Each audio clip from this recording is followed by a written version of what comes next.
Hi everyone!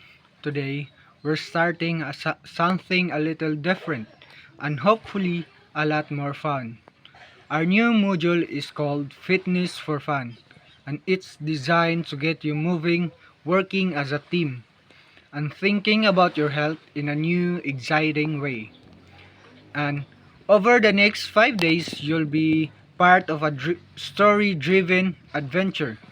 Each day will feel like stepping into a different world, whether it's a jungle, a city park, or even a fitness zone you design yourself.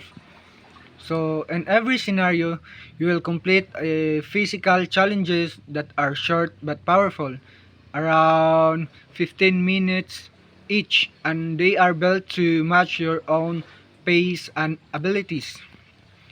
You won't be doing this alone. Most of activities are team-based, which means you'll support each other, encourage each other, and sometimes solve physical problems together. So you will earn points for good form, participation, and teamwork, not just how fast or strong you are.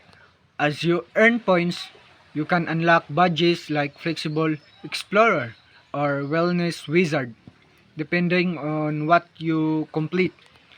We'll also be using some tools to make things more engaging. For example, is you might use Google Fit to, to track your steps and time, or watch short YouTube tutorials to learn proper form.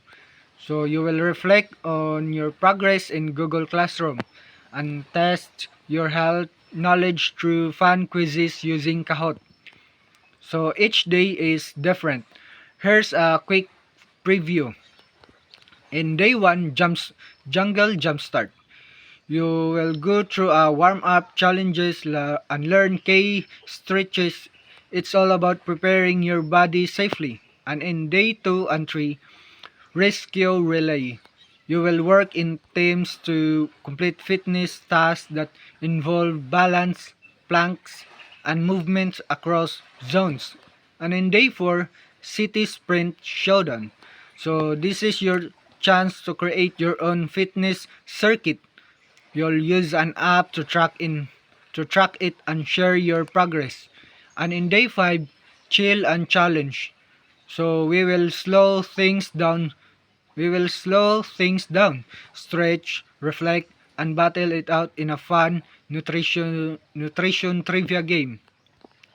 So, by the end of the week, you should be able to complete fitness tasks using proper form, explain basic concepts like hydration and heart rate, and set your own wellness goals.